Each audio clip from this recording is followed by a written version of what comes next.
আস্ত একটা সি ফুডের ডালা। আমার মতো একজন সি ফুড লাভারকে খুশি করার জন্য এরকম একটা ডালাই যথেষ্ট। হ্যালো এভরিওয়ান, আসসালামু আলাইকুম, welcome to my page Marzia Khan Simin. খানদানি খানাপিনা থেকে একটা খানদানি সি ফুডের ডালা পাঠানো হয়েছে। তাদের খাবার কি আসলেই খানদানি এবং এই ডালার মধ্যে কি কি আইটেম আছে এই সব কিছু দেখাবো। কিছু ব্লগার আপা আছেন যারা প্রমোশনের জন্য সিন্নি না পেয়ে একটা স্ট্যাবলিশ পেজ নিয়ে যাতা রিভিউ দেন। সেই আপাদের নিয়ে একটু পরে কথা বলছি। এর আগে আমি দেখাচ্ছি কি কি আইটেম আছে। আপু বলেছেন এটা 2 জনের জন্য ডালা, বাট ট্রাস্ট মি, এই ডালা আপনারা 4 জন শেয়ার করে খেতে পারবেন। আমার খাবার আনবক্স করা হয়ে গেছে, এখন হচ্ছে টেস্ট করার পালা। ফ্রাইড রাইসের মধ্যে এত পরিমাণে প্রন ছিল, শুধু প্রনই না, এর সাথে ছিল স্কুইড, অক্টোপাস। আপনি চাইলে এই ফ্রাইড রাইসটা খালি খালি খেতে পারবেন। আমার জামাই আবার অনেক বেশি পছন্দ করে স্কুইড। এই ডালাতে আরো ছিল বেবি অক্টোপাস, স্কুইড, ক্যাপসিকাম দিয়ে মিক্সড একটা ডিশ। আরো ছিল খানদানি খানাপিনা পেজের আমার ফেভারিট ডিশ ক্র্যাব ভুনা। 2 জনের জন্য স্প্যাগেটি ছিল with full of sea food. তো যা বলছিলাম, আমি কিন্তু খানদানি খানাপিনার অনেক আগে থেকে কাস্টমার এবং আমার খুবই পছন্দের একটা সি ফুড আইটেমের পেজ। একজন ব্লগার আপা যখন নেগেটিভ রিভিউ দিয়েছিলেন তখন আমি কোনোভাবেই নিজেকে কন্ট্রোল করতে পারিনি। আমি আবারও খাবার অর্ডার দিয়ে অনেস্ট রিভিউ দিই। ওয়েট, আমি আগে আপনাদেরকে দেখাই। 2021 সাল থেকে আমি খানদানি খানাপিনার খাবার অর্ডার করে থাকি। তো ব্লগার আপা বলেছিলেন আমার পেজে ভিউ নেই, যে কারণে আসলে আমি ওনাকে ব্যবহার করে ভিউ কামাতে চাচ্ছি। তখন আসলে আমি আর পাল্টা জবাব দেইনি, বাট আজকে আমি বলছি সরি আপা, আমি আপনার মতো না।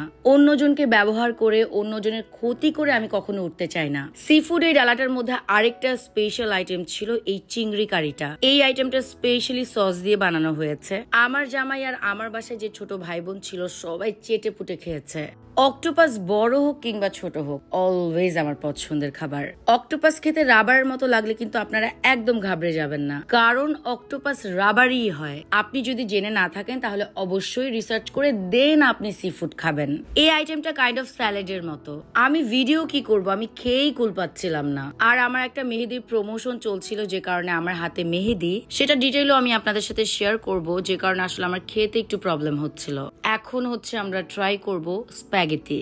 আকিব হচ্ছে স্প্যাগেটি আর নুডলস লাভার, সো পুরোটাই শেষ করেছে। আর এতই মজা ছিল খাবার, আমি প্রথমেই অনেকটুকু আম্মু আর নেহার জন্য উঠিয়ে রেখেছি। মাসল হচ্ছে এই ফার্স্ট টাইম আমার ট্রাই করা। আমার অনেকদিনই ইচ্ছা ছিল যে আমি মাসল ট্রাই করব, বাট আসলে হয়ে উঠছিল না। সো আপনারা কিন্তু স্প্যাগেটিতে অনেকগুলো মাসল পেয়ে যাবেন।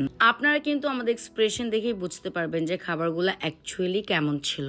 যেটা ভালো, যেটা মজা, সেটা বলতে দোষ নেই, বরঞ্চ এখন নেগেটিভ রিভিউ দিলে মানুষ সেটাকে ট্রেন্ড মনে করে, বোল্ড মনে করে। আমি আর কোনোভাবেই ওয়েট করতে পারছিলাম না। এখন আমরা ট্রাই করব ক্র্যাব ভুনা।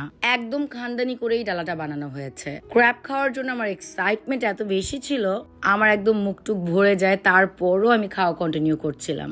ইভেন দো কক্সবাজারে গেলেও আমি আসলে এত মজা করে সি ফুড খাই না। মজা করে খাওয়া দাওয়া শেষ করলাম, এখন তো ডেজার্ট লাগবেই। ডেজার্টে ছিল ডাবের পুডিং। এমনও রেকর্ড আছে খানদানি খানাপিনা পেজের, এই ডাবের পুডিং আমি একা শেষ করেছি একটা। Thank you so much Khandani Khanapina for serving us the best seafood in town.